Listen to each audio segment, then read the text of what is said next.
오늘 함께 나누실 하나님의 말씀은 창세기 3장 1절서부터 7절까지 말씀입니다. 구약성경 3페이지에 있는 창세기 3장 1절서부터 7절까지의 말씀을 다 함께 봉독하시겠습니다. 그런데 뱀은 여호와 하나님이 지으신 들짐승 중에 가장 강교하니라. 뱀이 여자에게 물어 이르되 하나님이 참으로 너희에게 동산 모든 나무의 열매를 먹지 말라 하시더냐. 여자가 뱀에게 말하되 동산 나무의 열매를 우리가 먹을 수 있으나 동산 중앙에 있는 나무의 열매는 하나님의 말씀에 너희는 먹지도 말고 만지지도 말라. 너희가 죽을까 하노라 하셨느니라. 뱀이 여자에게 이르되 너희가 결코 죽지 아니하리라. 너희가 그것을 먹는 날에는 너희 눈이 밝아져 하나님과 같이 되어 선악을 알 줄 하나님이 아심이니라. 여자가 그 나무를 본즉 먹음직도 하고 보암직도 하고 지혜롭게 할 만큼 탐스럽기도 한 나무인지라. 여자가 그 열매를 따먹고 자기와 함께 있는 남편에게도 주매 그도 먹은지라. 이에 그들의 눈에 밝아져 자기들이 벗은 줄을 알고 무화과 나무 잎을 엮어 치마로 삼았더라. 아멘.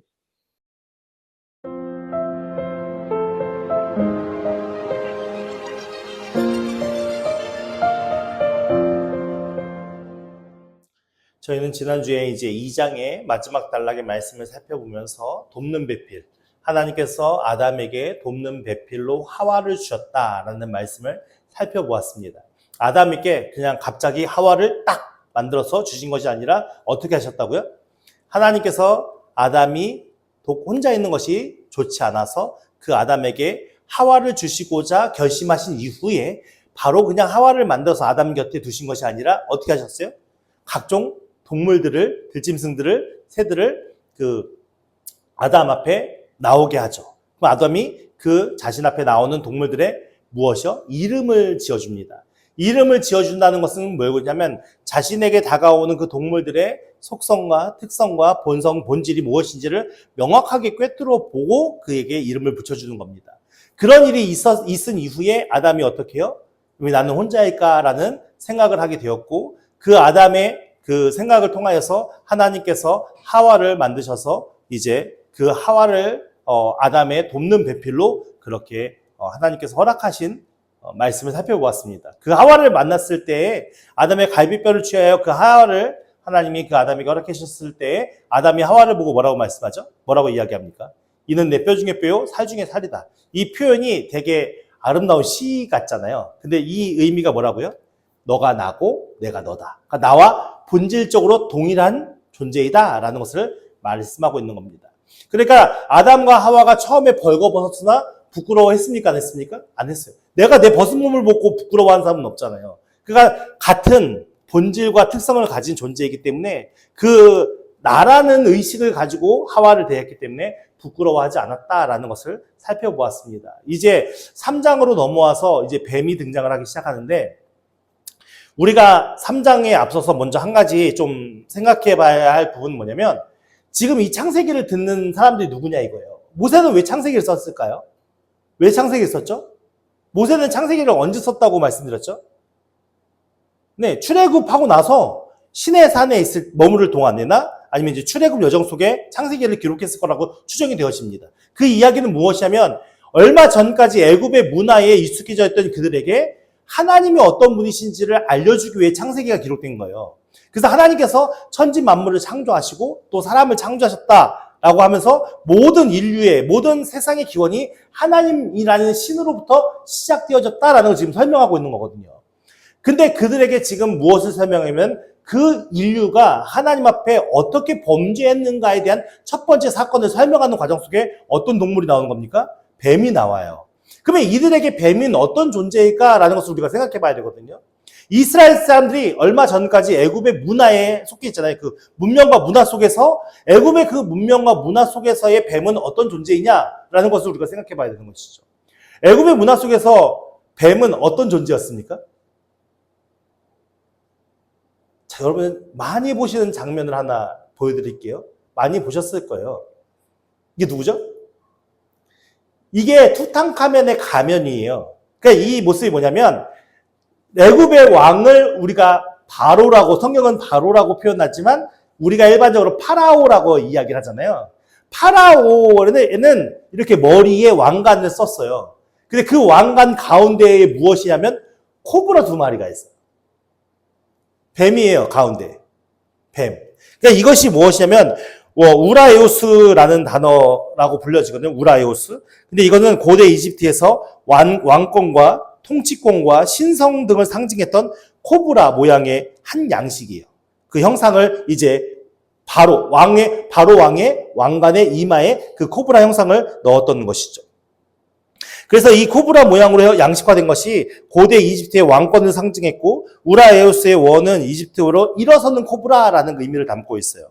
근데 이 우라에오스라는 이 코브라가 그 이집트 애굽의 상형 문자에도 표현이 되어지거든요. 근데 그 상형 문자에 등장하는 코브라 형상은 여신이나 여성 신관이나 또는 그 신전 안에서 일하는 그 사람들을 표현했다고 얘기하더라고요. 그러니까 이 코브라 뱀은 무엇과 관련이 있는 거예요? 신과 관련이 있는 거예요. 신. 그러니까 이집트, 애굽 사람들은 파라오를 그냥 하나의 왕으로 생각하는 것이 아니에요. 파라오는 누구죠?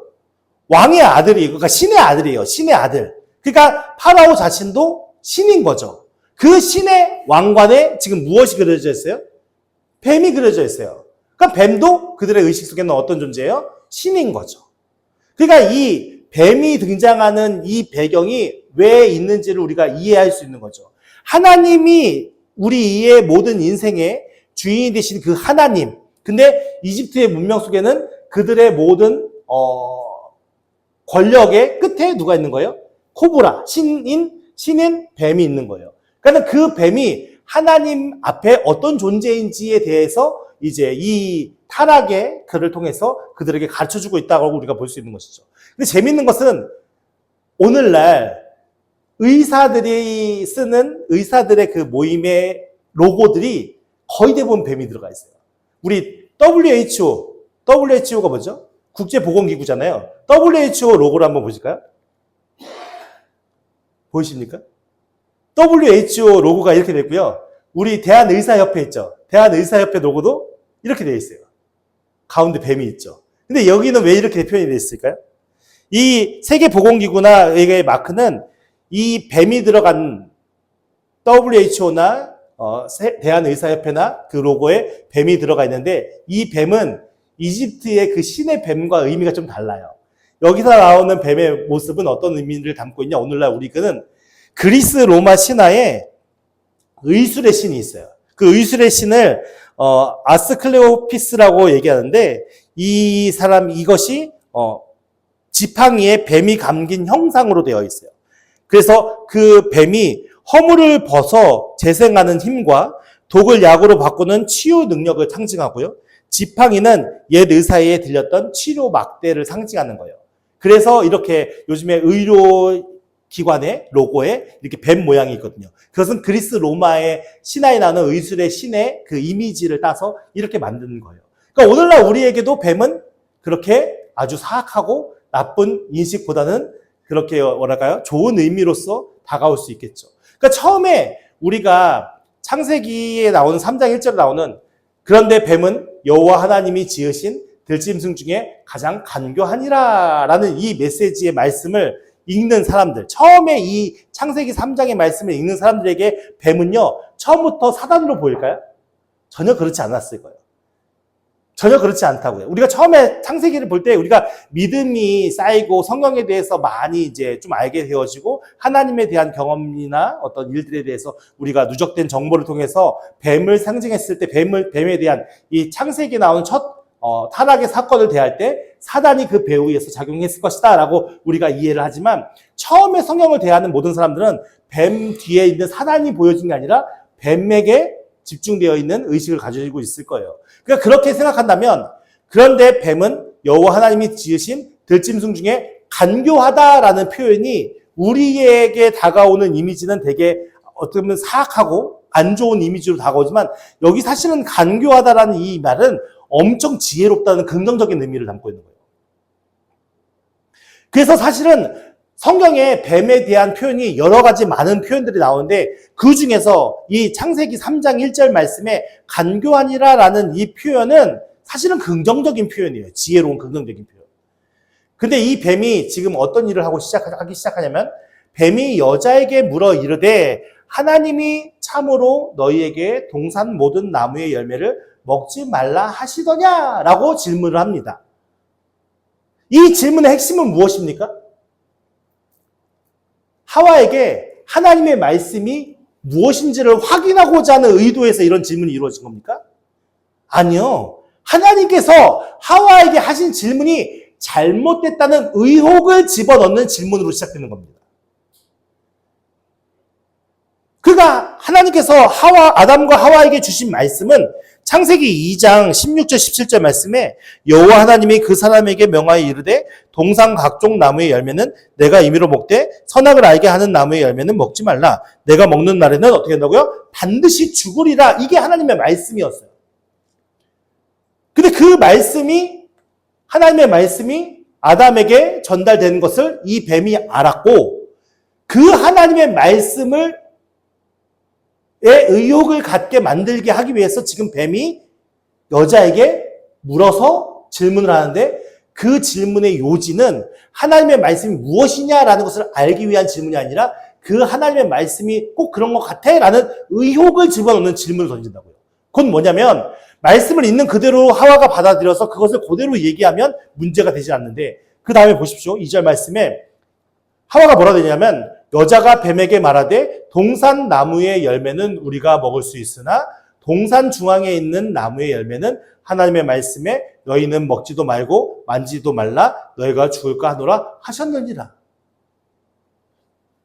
지금 하와는 하나님의 말씀을 똑같이 인용하고 있습니까?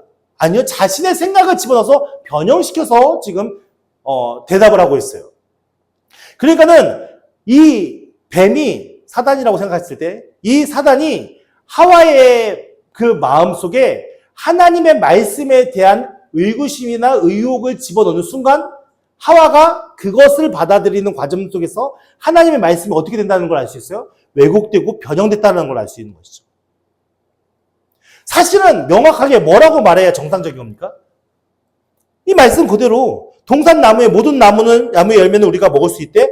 선악을 알게 하는 나무만 우리가 먹지 못한다. 먹는 날에는 정령 죽으리라 하나님께 말씀하셨다. 이게 정확한 워딩이잖아요. 근데 지금 하와는 뭐라고 얘기하고 있어요?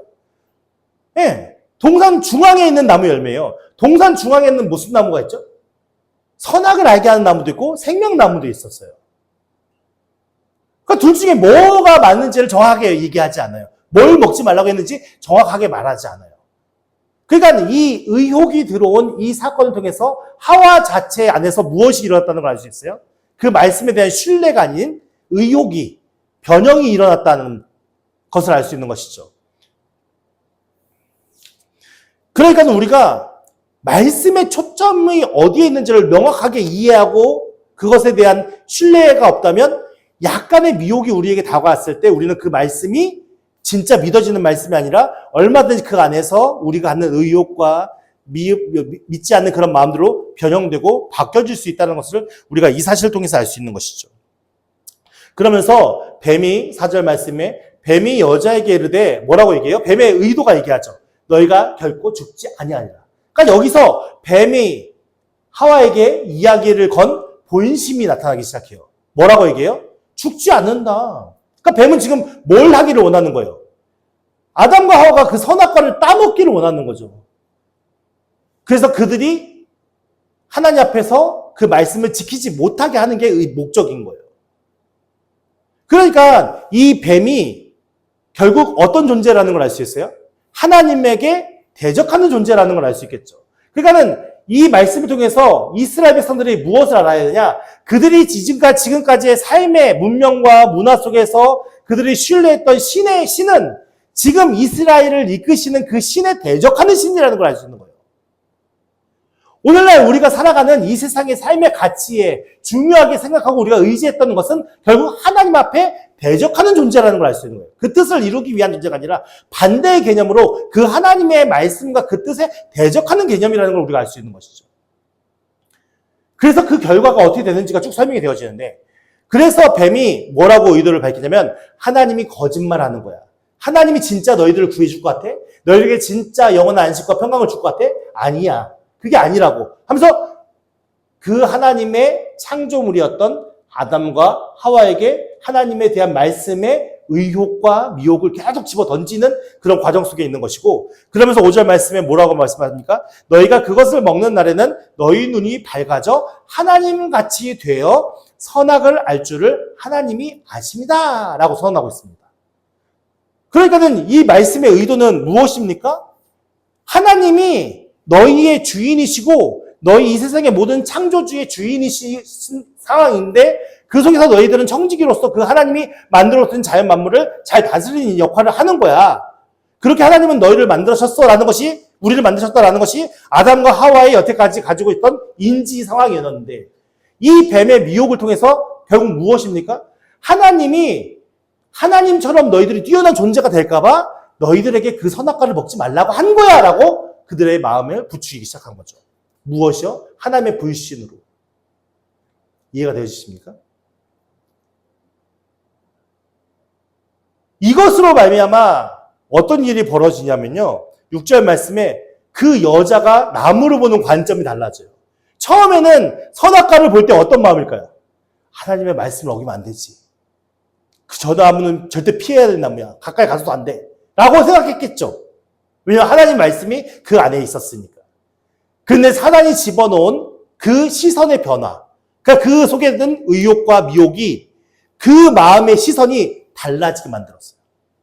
그러면서 갑자기 그 나무를 본즉, 그 나무는 무엇이요? 선악을 알게 하는 나무겠죠. 그 나무를 본즉 어떻게 되어져요? 전에는 절대 먹으면 안 돼. 절대 하나님의 말씀 먹지 말라고 했어. 라고 선언되었던 그 나무가 갑자기 먹음직도 하고 보암직도 하고 지혜롭게 할 만큼 탐스럽기도 하다는 의미는 결국 누구의 말을 더 믿는 과정인 거예요? 뱀의 말을 더 믿게 되는 거예요.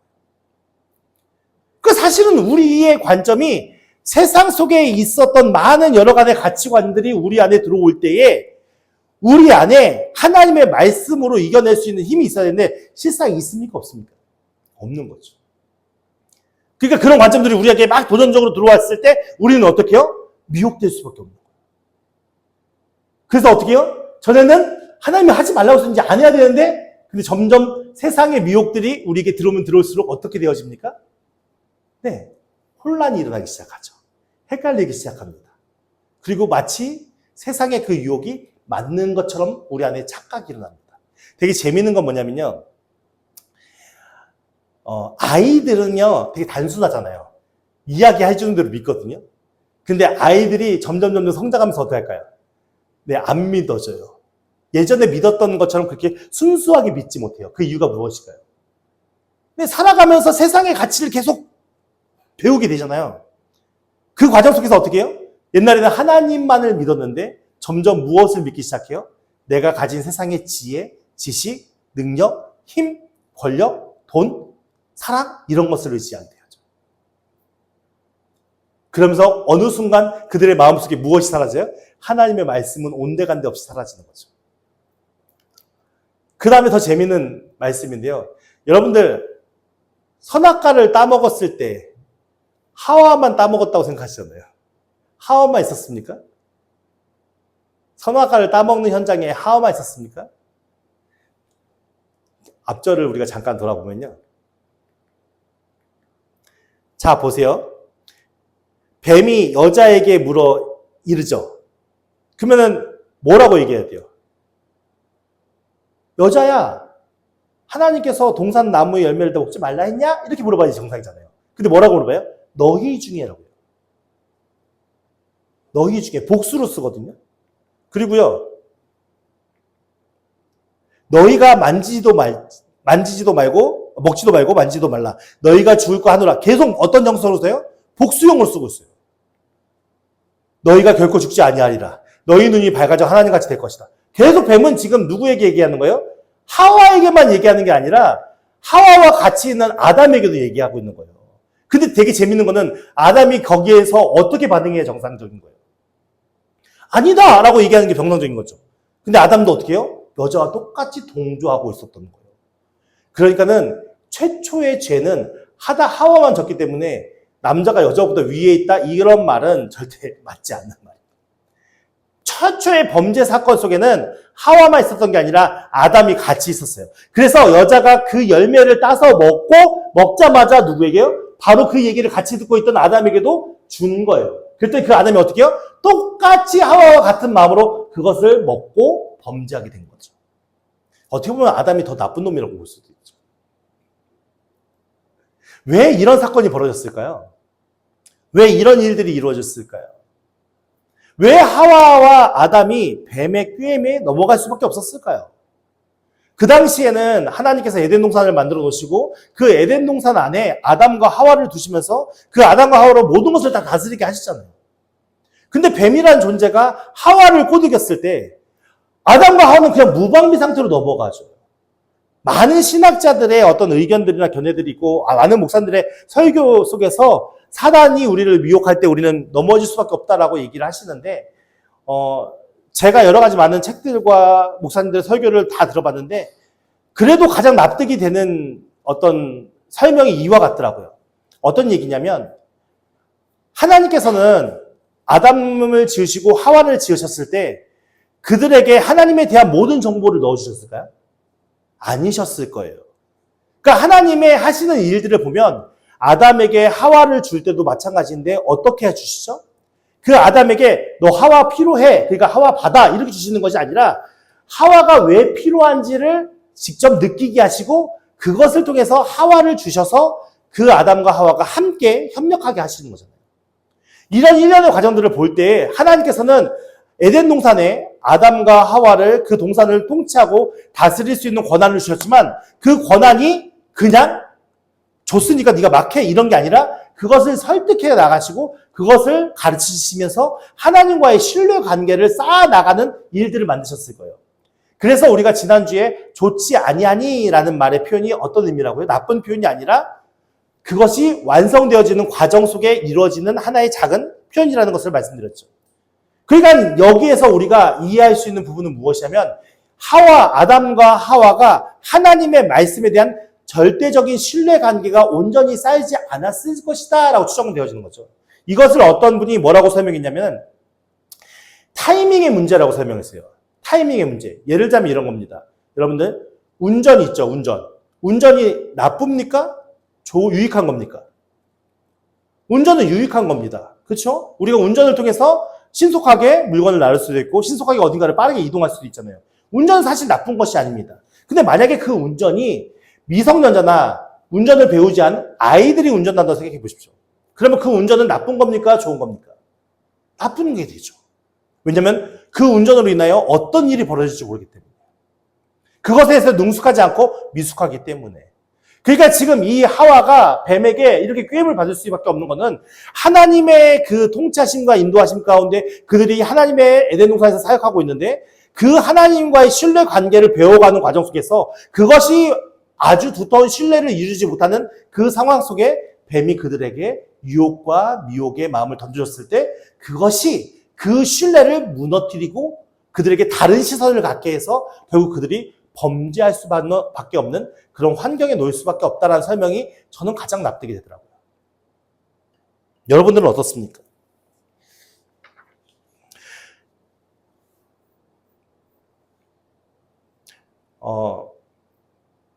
예수님 시대에 예수님께서 40일을 금식하시죠. 40일을 금식하고 나서 어떤 일이 벌어집니까? 사단이 예수님을 시험하러 광야로 끌고 갑니다. 그 광야에서 예수님께서 사단의 시험을 받으셨을 때 예수님은 어떻게 반응하시죠?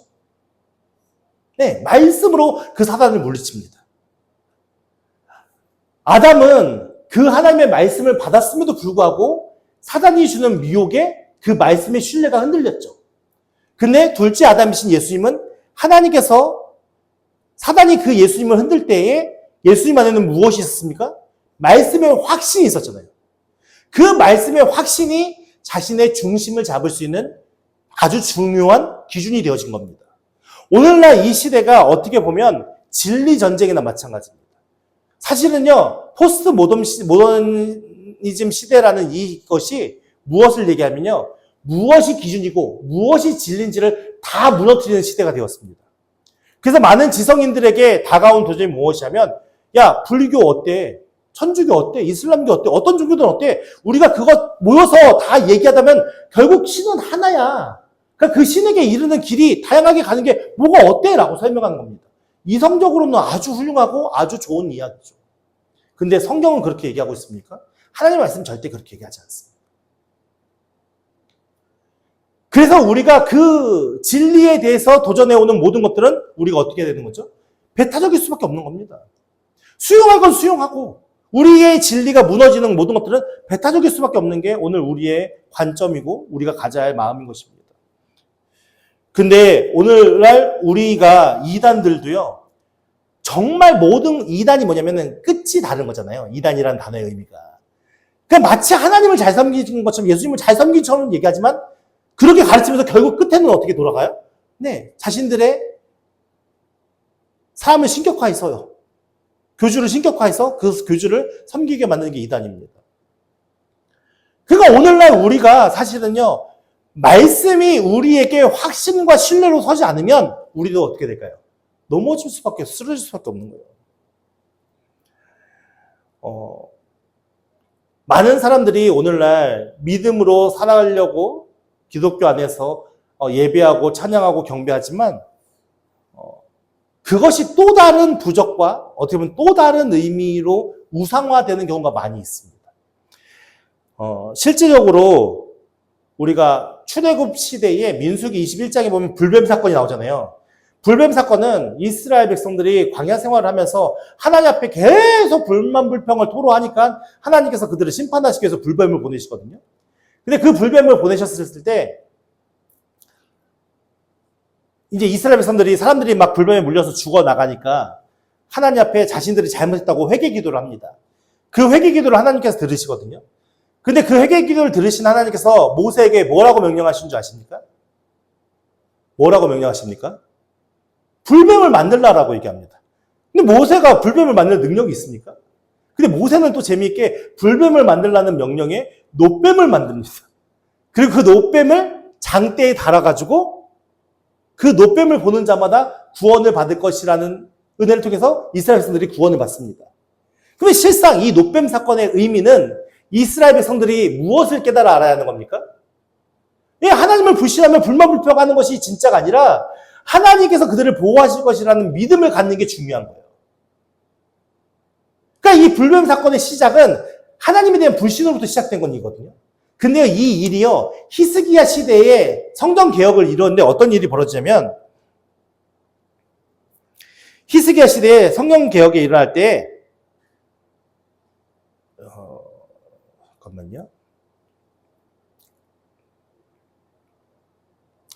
열왕기 하 18장 4절 말씀에 보면은 그가 여러 신당들을 제거하며 주상들을 깨뜨리며 아세라 목상을 찍어 모세가 만들었던 놋뱀을 이스라엘 자손이 이때까지 향하여 분양하고 그것을 부수고 누수단이라 일컬었다. 그러니까 그 사건을 놋뱀 사건을 통해서 이스라엘 백성들이 알아야 하는 것은 자신들이 얼마나 하나님을 믿지 못했는가를 깨달아서 하나님을 신뢰해야지 이런 생각을 가져야 되는데 그냥 이 히스기야 시대에 어떤 일이 있었던 거예요? 놋뱀만 세워놓고 그 놋뱀에게 기도하면 자신들이 하나님께서 다 모든 것을 지켜주실 것, 책임져 주실 거라는 믿음을 가지고 분양을 했던 거예요. 그래서 히스기야가 그것이 본질적인 의미가 아니잖아요. 그래서 그 놋뱀의 모든 것을 깨부수거든요. 누수단이라는 얘기에 누후수단이라는 이 단어가 놋조각이라는 의미인 거예요. 놋뱀 사건, 놋뱀을 다 부셔가지고. 근데 오늘날에도요, 많은 그리스도인이 십자가가 모든 것을 만능으로 해줄 거라는 착각을 가지고 살아가고 있어요.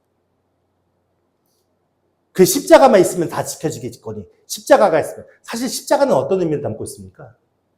십자가는요, 불뱀을 구원했던 그 놋이 심판을 상징하거든요. 그 놋뱀이 예수 그리스도가 되셔서 장대에 달린 거예요. 근데 이 장대는 신명기 26장에 나무에 달린 자마다 하나님의 저주받은 자라고 말씀하셨어요.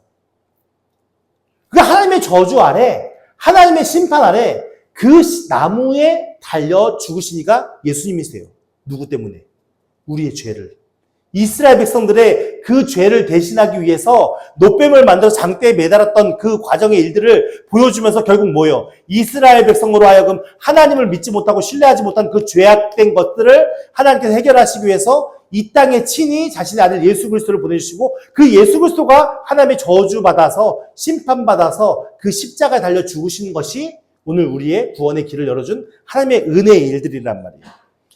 그래서 예수님께서 뭐라고 말씀하셨냐면은 요한복음 3장 14절에 모세가 광야에서 뱀을 든 것 같이 인자도 들려야 하리라. 그러니까 결국 그 노뱀이 누구라고 말씀하는 거예요? 자기 자신이다.